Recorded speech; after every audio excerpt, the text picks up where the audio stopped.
Nung pumunta ako ng Cavite, halos lahat po nung kasi po nung sabi sa Facebook, hinahanap ko. Ang hirap po kasi hanapin talaga ng pangalan na yun. Ngayon, yung anak. Nagkaroon na natin nanay mo, tulong na lang tayo. Kasi ako naghanap po pag-aaral na magulang eh. Ngayon, naalito na kami. Alam niyo po ba, naisipin ko, dahilan lang ako sa pinambayad ng pasahe. Masakit sa dibdib ko. Kasi wala po akong alam nung panahon. Yung bang nila pinagtayo na namin ng art ko. Saka yung lamin. Mano na lang kayo. Hindi naman siya maghanap buhay. May babalik ko naman siya. Hindi naman ako nanalo sa nanay mo eh.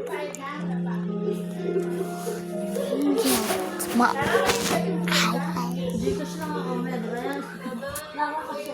Iniwan mo yun sa taxi. Yung pinabayad mo. Inaanong kita. Ready, dati? Baka gusto ako kikain. Gusto mo yung kita sa kanila lola. Baka gusto ako kami nakita. Magpakita ka mo. Uy, ako pala.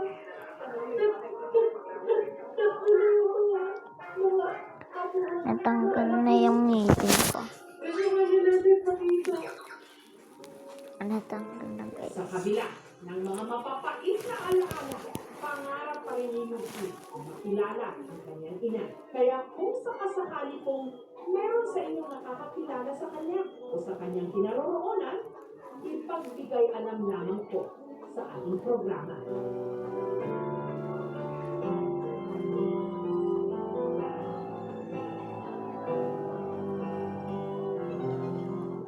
Thank you for watching, mga kapuso.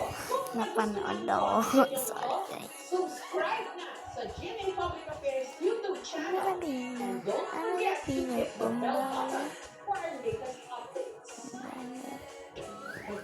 Bababa nga. Bigyan sa pat ang basta betes. Dapat ang ating application. Crispy Apple Boost. Hi guys. Naku. Ano, maglalamig ka na? Ano ba ito?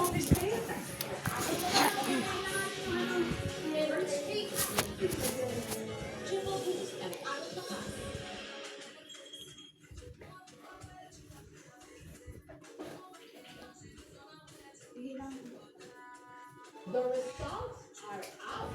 Sa likod mo malalaman ang resulta ng DNA test sa Belgian national na si Caroline Van Gils. Sa ina na nagpaampon sa kanya since birth. Inaabangan na ng marami ang resulta sa ginawang DNA test sa pagitan ng Belgian national na si Caroline Van Gils at ang Nilalabig ako guys. Grabe. At bago tayo magsimula, mag-like, share, and subscribe na kayo dyan.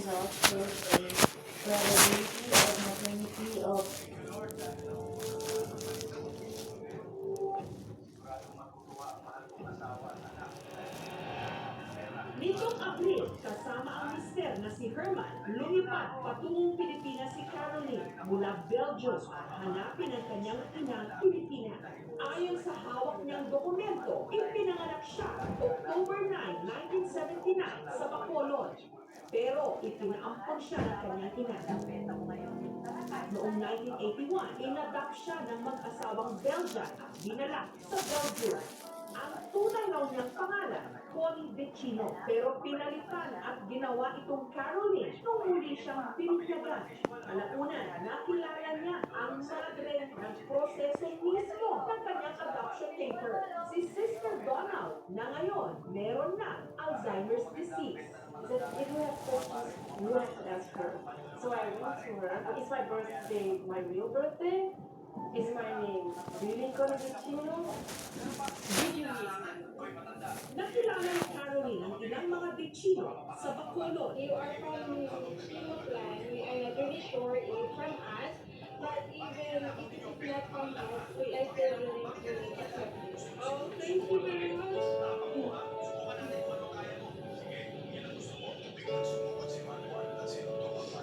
I don't have words. Kung tama ang kanilang hinala, papay na ang ama ni Caroline na nagngangalang Eddie, habang ang kanyang ina na nagngangalang Lilia, wala raw silang balita. Nanay, tingin ka, pinapangita ka, nahit lang lagit ko sa imo kaya imo palangga ka kanila anay nata. Hanggang nakatanggap kami ng tip sa kinaroroonan ng ina raw ni Caroline Okay, na Lilia ang pangalan. Bye-bye. Mag-like, share, and subscribe na kayo dyan. Siyempre. Bye-bye.